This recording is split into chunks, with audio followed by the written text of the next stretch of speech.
This is InvestTalk. Independent thinking, shared success. Just looking at Boston Beer Company, stock ticker SAM. Just wondering if I should invest now or do a fractional share possibly. I'll listen to the show, and you guys have a great show. Thanks. All right. Boston Beer Company, they manufacture over 20 beers under Sam Adams brand name and over 10 flavors of malt beverages as well. And this is an interesting one. It's been on a major downtrend. Let me pull back on a chart here because you definitely need to go to a weekly chart to see where it peaked out. Early 2022, April 2022, peaked out at over $1,350 per share. Now we're down to $258 per share.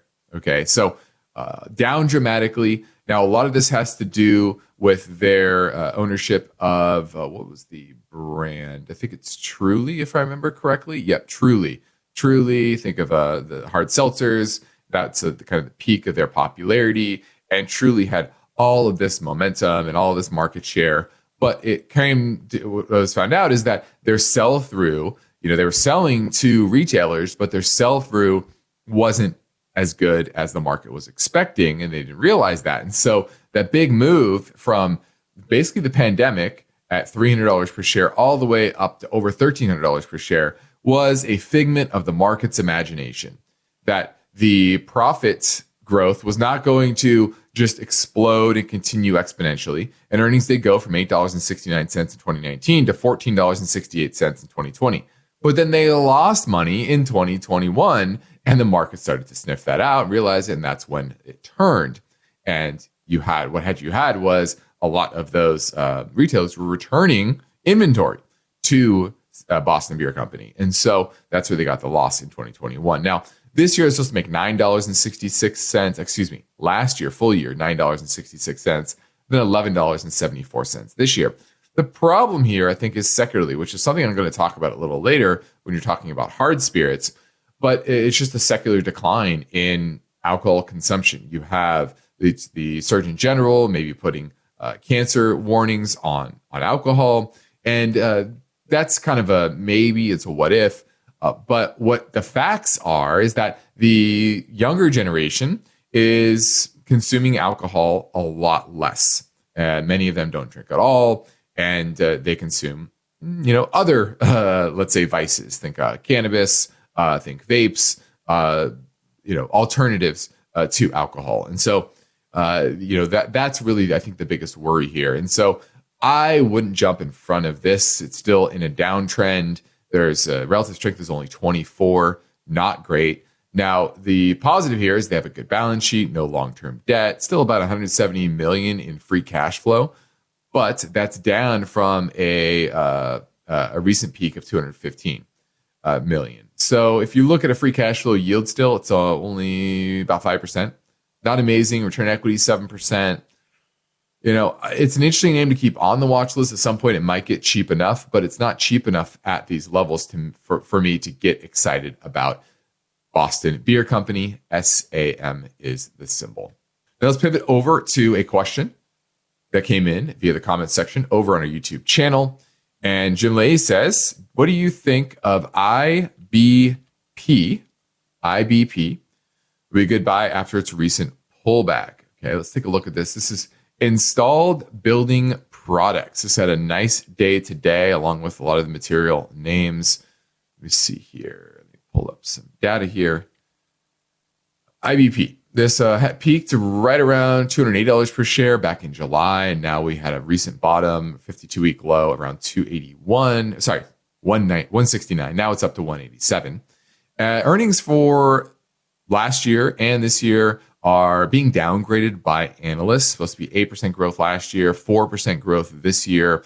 It's trading about 16 times, 15 times forward-looking earnings, which is, not terrible, to be honest with you. Let me look at the size and balance sheet real quick, because that's always important for some of these smaller. It's $5.2 billion market cap, so kind of in the mid-cap space. And what they do is they make insulation for residential new construction. So waterproofing, fire stopping, fireproofing, garage doors, rain gutters, window blinds, shower doors, closet shelving, etc. So this is really going to be driven by the new home building industry, which I think there's still some robust growth ahead because we do have a housing shortage overall. You have a good balance sheet here, good cash flow. I don't mind this. Return on equity, 37%. Not a big dividend, only about 0.75%, but certainly room for that to increase considering their payout ratio is only about 30%. So I like that. I like that they can raise their dividend. I like that they have a good balance sheet. So I'm going to give Installed Building Products a thumbs up, especially after this pullback, probably refresh sentiment. And if you do get some tightening in mortgage rates, that will certainly help the home building industry overall. But I still think you have a housing problem. Obviously, the fires in LA made this even worse. And I think the home building market will continue to do well. And so I like IBP. Thanks for the call, or thanks for the question submitted via YouTube. Get ahead in your financial journey. Sign up for the KPP Premium Newsletter and receive tailored insights every week. My question has to do with insuring residential rental properties, and I'm wondering about going with liability only on them. It just seems like the profits are becoming less and less because the taxes are going higher and higher, and the insurance rates are going higher and higher on the properties. So I was trying to figure out if we could cut back on the amount of insurance we have on the rental properties. Some say just have liability only. What's your opinion? Love your show. Thank you. Bye. I think the problem you are having is something a lot of landlords are dealing with. We see that with the fires in LA and just the increased risk of extreme climates. You see that in Florida, right? They're having that market is struggling mightily because a lot of people are putting their house on the market because either they can't get insurance because of the hurricanes or it's just too high to pay. And so this is a challenge. Now, the question really is, where is it? What is the risk to the actual structure being destroyed in a fire or hurricane or some other natural disaster, et cetera? And then your risk, right? Because remember, you're always on the land. And so when you're getting homeowners insurance, it's not about the value of your home. It's the value of the building. How much does it cost to rebuild that particular structure? And so that's what you need coverage for. So maybe you have too much coverage. I don't know how much it would cost to actually rebuild the structure of your property, but that's what you have to figure out. And then you have to figure out whether you are willing to take that risk of not having the coverage on the building and just having liability coverage. But there are other risks that you can insure for as well. Loss of use coverage. So loss of rental property if it's being repaired, for example. Okay, so you might want to get that if there's some sort of reason that property can't be rented out. And then there's personal property coverage if some sort of your equipment on the property gets damaged. You also have if paying for tenants' medical costs if they're injured on your property, so that's medical payment coverage. And there are other types of coverages that you can get as well, but a lot just depends on what type of risk you're willing to take. And then the other question is, do you still want to be a landlord? Okay. I think there's a lot of people, we see this all the time with our current clients, is, hey, they're getting older. A lot of times the yield you can get in, say, the corporate bond market, we're seeing this a lot. People are trading out their rental property with their cap rates at 3-4% or so, and they're able to get 6.5%, 7% in the corporate bond market without doing a thing, without lifting a finger, right? Where you're not dealing with tenants, you're not dealing with the potential loss of the property due to climate events, you're not dealing with floods or fires or whatever it is that could happen to that property. And so this is a very common trend that I'm seeing with a lot of the boomer generation. And so don't be afraid to say, maybe I just don't want to be a landlord anymore either. That could be your answer. Okay. And if you need help with that, making that decision, don't hesitate to schedule a portfolio review. This is part of, when we do portfolio reviews, we look at, yes, portfolios, but also really entire financial reviews, which is, what other assets you own, from your personal residence to rental real estate to pensions to, planning for Social Security, doing Roth conversion planning, et cetera. This is all that we do for clients as well. And so don't hesitate to reach out and schedule a portfolio review with me.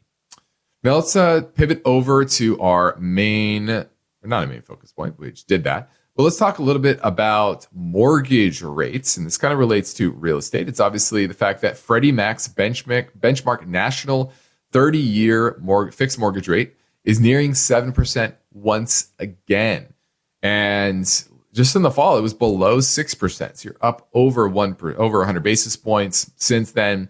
And really, it's driven by rates going higher on the back of the Trump administration, Trump winning, and the likelihood that inflation is going to reaccelerate this year. And you're already seeing some signs of that. We'll get more data tomorrow. But what you're seeing is the gap between the mortgage rate and the 10-year Treasury wider than usual. So right now, the gap is between 130 and 140 basis points, so 1.3 to 1.4%. And pre-COVID, back in 2019, it was a little less than 1%. Okay, so that's a big difference. You're talking about a 0.5 percentage point difference simply based on that spread, which means, and it's really driven by a few things: volatility in the rates market, lack of demand for mortgage bonds by banks. A lot of them are buying short duration treasuries, a lot of those being issued. And then the end of the Federal Reserve buying bonds back in 2022. They're no longer buying mortgage-backed securities. They're only buying treasuries when mortgage-backed securities roll off. And that's what QT is. It's not reducing their treasury holdings. It's reducing their mortgage-backed security holdings. And that means a big buyer has left the market for mortgage-backed securities and relying on other buyers. And that means that the risk that the premium that they're going to need, buyers are going to want, is higher than what the Treasury, what the Fed is typically wanting, right? They're not really a buyer that cares much about the spread. They're just going to buy. If they're buying mortgage-backed securities, they're buying mortgage-backed securities where the spread is 100 basis points or 200 basis points. It doesn't matter to them. So that's why it's widened out there to incentivize the private market to step in and support the mortgage market. Now, the big question is, will that shift this year back down to roughly that 1 percentage point level? And the answer is probably, at least to some degree. Maybe not all the way to 1, but maybe halfway there. We'll see. Depends on a lot of factors. Now, the first would be that volatility slowing down. If the Fed is no longer, if it's a little clearer what the Fed is going to do, you don't have the big jumps in Treasury rates like you've seen over the past couple of months, then you could see volatility really calm down, and it would allow buyers to step in and not have to worry too much about duration risk, because that's what they're doing. When you're buying mortgages, these are 30-year mortgages, the buyer could hold on to that mortgage for 30 years. That is long duration. And so a lot of banks, for example, need to limit their risk, and they don't want a lot of duration risk. And so if there's a little clearer picture that maybe the Fed will continue to ease, or that more long-term rates are going to stay lower, then they might step in. Another will be, is the Fed going to stop QT? And I think that is the really important picture, a really important question that the market is, will move the market overall in general, talking about equity markets, liquidity, all of that, is when does QE stop? When does the Fed stop shrinking its balance sheet by allowing these mortgage-backed securities to roll off? When they end QT, guess what that means? That they're stepping back in. They're no longer, when someone refinances a mortgage, that's really the big reason why these mortgage rates fall off. Mortgage-backed securities fall off the Fed balance sheet is an owner of a property sells or refinances, and they pay off that mortgage, and then the money is completely returned to the owner of the mortgage-backed security, and in this case, the Fed. Now, if they stop QT, what happens if someone moves or pays off that mortgage? Well, they will take that money and they will buy another mortgage-backed security and keep the amount of mortgage-backed securities static on their balance sheet, as opposed to allowing it to slowly roll off. So I think that's going to be the biggest factor here in whether or not that will shrink. And so if they do stop QT, I'm sure you'll get at least a 20 basis point drop in the mortgage rate relatively quickly. Another will be the regulatory regime that will allow banks to expand their balance sheet, allow room for them to go and buy mortgages. And I can certainly see that under the new Trump administration as well. And so there's certainly a lot of factors at play here, but many that are likely to bring the mortgage rates down, or at least the spread down. The treasury rate, that's kind of on its own accord there. Now let's try another question from the InvestTalk channel. JG109426 says, hello InvestTalk, want to know your thoughts on AMD at the current levels that is trading around 120, 130 range, if it's undervalued or fairly valued. Now this is a name that peaked back around $225 per share back in March of last year. So you're going on a year downtrend, going from, like I said, 225 all the way down to 116 at the close today. And this is a new 52-week low close. Let me take a look here. Pull up some of my data points. By the way, if you want to see the charts that I'm looking at, the data I'm looking at, I encourage you to head over to our YouTube channel and subscribe and take a look at what I'm looking at. Now, AMD, like I said, is on a long downtrend. It is relative strength is only 10, so it's doing terrible. Its 52-week low is at $114.41, and it's $116. So it's near a 52-week low. Earnings expectations for full year last year, meaning fourth quarter earnings, continued to be downgraded, as well as this full year earnings expect to be downgraded as well. Now, if they earn $5 per share this year, I think this will probably rebound. But the trends are not positive here. They continue to be very, very negative. And, historically, AMD is a name that whose business ebbs and flows pretty dramatically. Its cash flows ebb and flow, and that means we are likely headed lower. If you look historically, they up until 2019, free cash flow was negative for the vast majority of the years, and you've seen free cash flow peak at $3.4 billion back in 2022. Now we're at $1.5 billion. It is up a little bit from its recent low, about $1.1 billion. But my worry is that this is a cyclical name. That yes, it's had some headway towards improving its technology against the likes of Intel and others, but it's second in the GPU race with NVIDIA.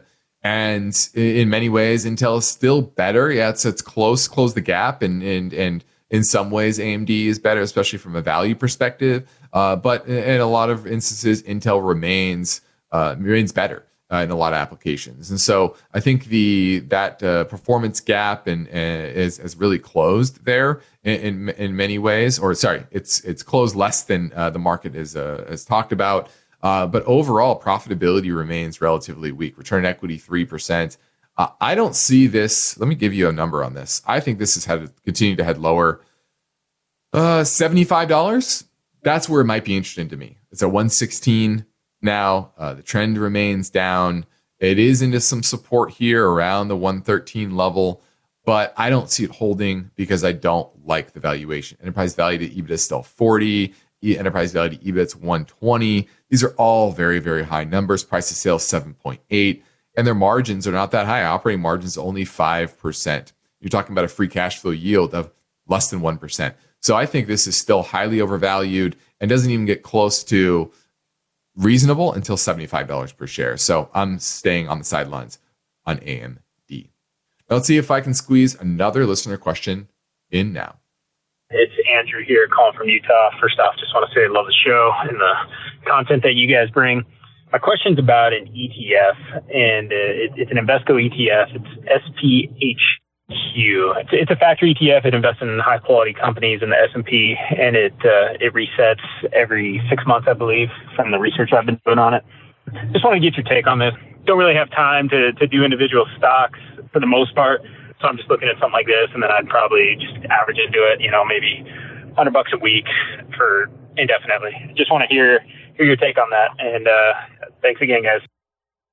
All right, looking at the Invesco S&P 500 Quality ETF, SPHQ is the symbol. Now, at first brush, the title of it sounds great, right? I want to invest in quality companies.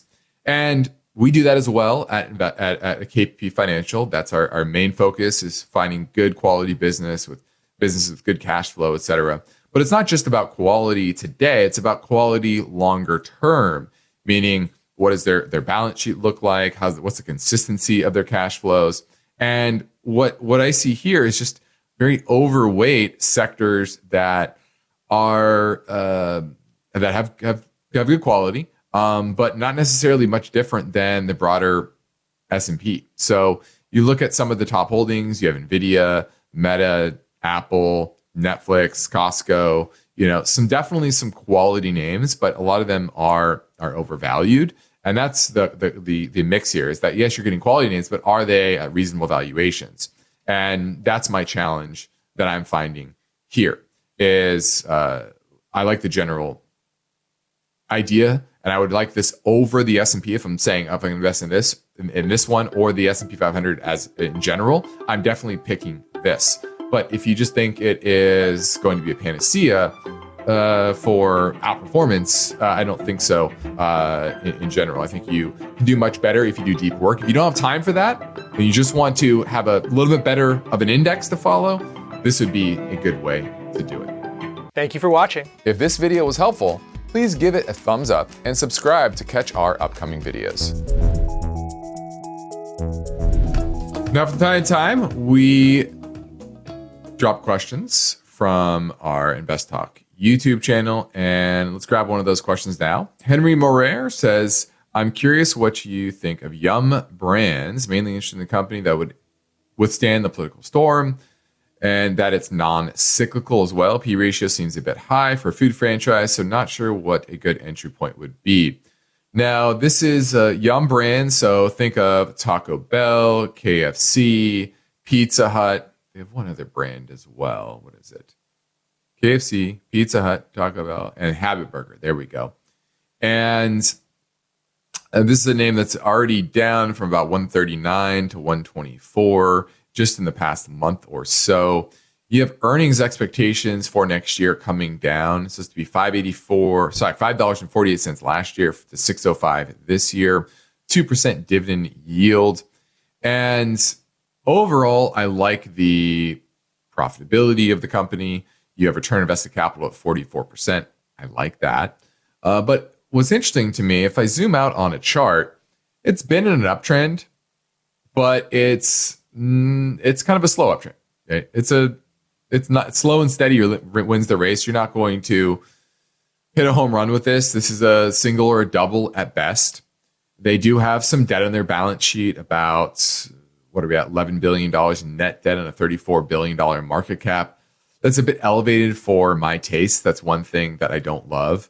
The good thing is they have good cash flow, $1.3 billion. So on a $45 billion enterprise value, you're talking about a 4% free cash flow yield. Decent, but not amazing. Excuse me. Enterprise value EV is around 19 times, which is higher than historically. And so I do think it's overvalued. I think the higher interest rates should weigh on this company. And I could easily see this heading into a downturn because of that. I do like that it's non-cyclical, but yeah, I just don't like the trends and think of minimum wage heading higher here in California, likely nationwide at some point. So yeah, I like what you're looking at in general, just that it's too expensive for my taste. It needs to get probably down sub $100 per share. That's when it would be interesting to me. Let me give you a number here for support. $89. That would be a level that I would like to buy Yum Brands. It's far from that. It's at 124 at the close right now. All right, lastly, let's talk a bit about the Bourbon Boom. Bourbon was a big business, especially during the pandemic. Liquor sales soared, and people were at home making cocktails and getting a bit saucy. And now drinkers are cutting back. And though part of it is GLP-1 drugs and obesity drugs, so drinking less there. rise of the use of cannabis, as well as low and no alcohol drinks. And this is hurting sales. Then you add on top of that, U.S. Surgeon General is likely to add cancer warning labels to a lot of the packaging within the industry. And then you have younger people just pulling back drinking overall. Now, sales of U.S. whiskey dropped 1.2% in 2023. That's the first fall since 2002. So a company like Brown-Forman, symbol BF.B, was down 3% net sales in the 6 months of October 31st. And the price of the stock is down from a high in the low 80s recently to $34 per share. So in a strong downtrend. And, this isn't just bourbon. Liquor of all types are seeing waning demand. And the volume of spirits sold in the U.S. declined for the first time in nearly 3 decades in 2023. So what you're seeing is a trend that I think has staying power. You just have a different view on health and what ways that, the vices that the next generation is partaking in. And alcohol just simply is not one of them. And so if you're looking at alcohol companies, and there's plenty that are in downtrends, from Budweiser to, we talked at Boston Beer earlier, to Brown-Forman, they're all in a downtrend. And in many ways, they might look cheap, but overall, they're likely to be value traps, not opportunities. Now, I'm Justin Klein. This completes another InvestTalk program. We thank you for listening. We encourage you to tell your friends and family about our free podcast downloads, which you can find anytime at iTunes, Spotify, or Google Play. Be sure to rate and review on iTunes as well. Remember, we can help you better understand your portfolio dynamics and your broader financial situation by scheduling a free portfolio review with myself by heading over to investtalk.com. This is a free and confidential service. Now, if you haven't optimized the potential of your 401k either, we can help there as well. Once again, head over to investtalk.com. Independent thinking, shared success. This is InvestTalk. Good night.